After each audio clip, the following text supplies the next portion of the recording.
Good morning, YouTubers. It is Thursday morning, riding back. It's early, maybe 8, 9 in the morning, Central. Riding back home. I already did most of my loop here. I'm on the marker. I don't know. I keep liking to take the marker out. It's just, I like the upright riding style. I like its ability to pedal without motor. Right now I don't have, I got the motor turned off now, but I don't know.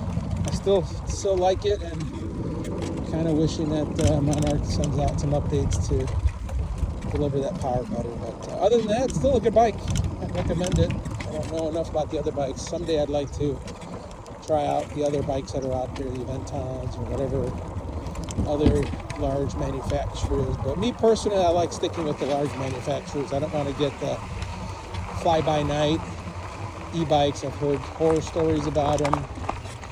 And I see right here, I'm on pedal assist 3, and the bike really just slows down. And then when it starts moving, it's almost like at low speeds, the power isn't there, or like it's turned off. I know the power's there, it's turned off. And then as you go a little faster, it kicks in. So it's kind of a weird, I wonder if that is the pedal response that I need to change on here. I briefly rode around in cadence mode yesterday, and it wasn't bad. Cadence mode really tears up your battery though. Boy, if you want to drain your battery, cut your levels in half, turn on cadence mode. But I did enjoy cadence mode at levels 1 and 2 on this bike. That actually worked pretty well because it felt more natural than the torque sensor does at those 2 speeds, at the first 2 pedal assist levels. So I'm going to mess with the settings a little more to see if I can get pedal assist 1 and 2 on the marker to operate more like cadence, but 3, 4, and 5 to be torque sensor. I find myself going into 3 more often. But other than that, beautiful day out today. A little chilly. I have my hoodie on. And I'm enjoying the ride. And maybe next time I go out, I'll bring the XPeak. I do miss the bike. It's sitting in my garage, and it's at 100%. And when my wife doesn't come with, the bike sits here at 100%. Apparently, good battery hygiene or maintenance, whatever you want to call it, is if you're going to long-term store your bike. And it hasn't been long-term. Last time I rode it was 3 days ago. But if you plan on going for a trip for a week or so, they say it's not good to leave them at 100%. So if I take a trip somewhere, or I'm not going to ride them for a week, I'll make sure to ride both of them and then just not charge them when I get home. That should leave me closer to 80%. So it depends on how drained I want to get it. This 23-mile ride gets me home at probably 80%, 70% battery left because I pedaled so. But if I decide to go on a trip, I may just, ride around in PAS5 for a minute or turn it into cadence, and that will really drain your battery down to a sustainable level. And I think even over the winter, they want you to store your battery at a lower charge rate. Now, that is one feature that the Marker has that the XPeak doesn't. The XPeak, you really don't have an indication of what charge level you're on when you're charging it.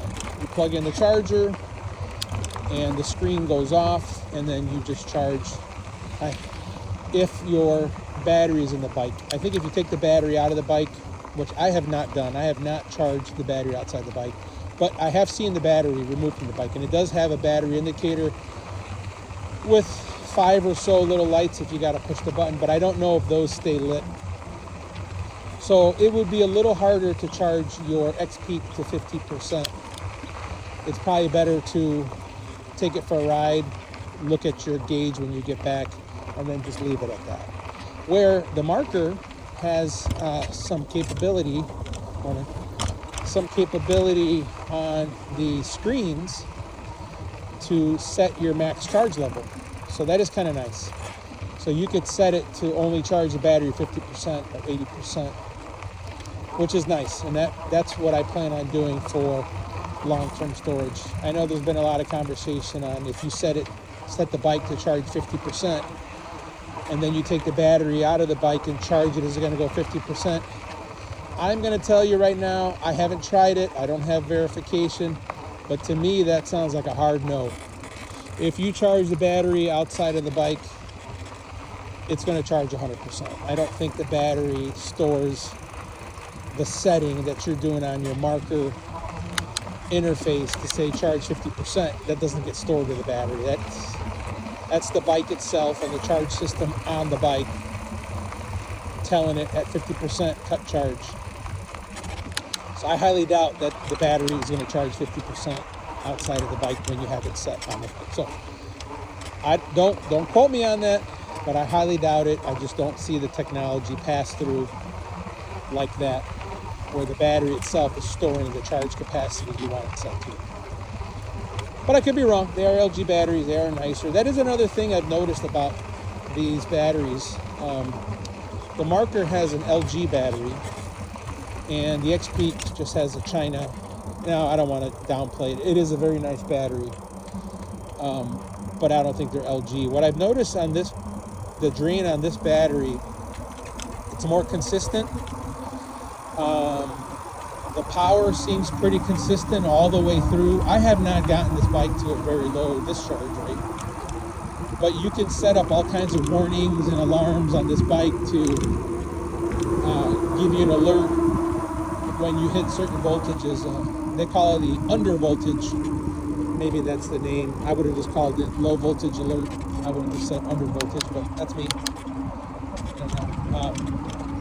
So battery maintenance is important. If you live in the Midwest like me, and you have winters and you don't plan on riding your bike, but your bike's going to sit in the garage, I plan on taking the battery out of my bikes and storing them in my basement or in my office, somewhere temperature controlled, and preferably at a 50 to 70% charge level when I store them for the winter. Now, I do plan on riding around in the fall as much as I can. Maybe I'll try to ride when there's a little bit of flurries out. That'd be kind of cool to see how these fat tire bikes do in a little bit of snow. I know it becomes slick, but I would probably reduce the air on my tires. I'm at 25 psi right now, and the 25 psi I think is probably the maximum tire pressure is 30. I think 30 would just be way too stiff. 25 feels pretty stiff on the Marker, and 25 on the XPeak feels nice, but the XPeak has that Renegade fork, which I think is far superior to the nice fork on this one. So, as far as your battery goes, I'd recommend, even on these hot summer nights, I mean, a day or two in the garage, not a big deal, but if your bike's going to be in the garage and your temperature outside is, in the 90s and your garage is probably hotter, I'd probably recommend taking the battery off. Some power to go up this pretty steep hill. I'd recommend taking your battery out and keeping it somewhere where it's more temperature controlled. Now, I know you may say, well, I leave my car in the garage and the batteries, and that don't have a problem. Those get much hotter in the car engine. You're probably right. And you're probably, not much you can do in that kind of situation. So, up to you. I mean, some people just like to get on their bike, and if the battery has an issue, and they just go out and buy a new one. Completely understand. I think the XPeak battery and this battery are hovering close to the $500 range. So, that's not an issue. Then don't worry about everything I'm telling you now. Just ride it like you stole it, and then when the battery has issues, buy another one. Because I worry about the longevity of these e-bikes just in general. Like 10, 15 years from now, are they still going to sell batteries for this bike? The way these bikes are made, I can see, 30, 40 year lifespan on the components, just like Think about your bicycle you have at home that you've had around for 20-something years. You can get on that bike and go. And if something is wrong with it, you could still find the tire and the rim and the pedals and everything, aftermarket. So I really hope that these bikes, really, the battery, I mean, if the controller, like if the cockpit controls here where I'm setting the pedal says plus and minus, like if that went bad, I would assume there'd be an aftermarket company that would, sell it, or you could find them on eBay or something like that, because that would be a problem, because this has more components that are specialized to the bike, like the pedal assist level. The brakes and stuff, I don't think that's a problem. I think that's pretty universal between electric bikes and maybe even regular bikes have the same kind of braking system. But some of the more specialized, like if you're, I don't know, torque sensor that's in the crank, which I don't even know how to get it out or what even do. Like if that went bad 10, 15 years from now what? Like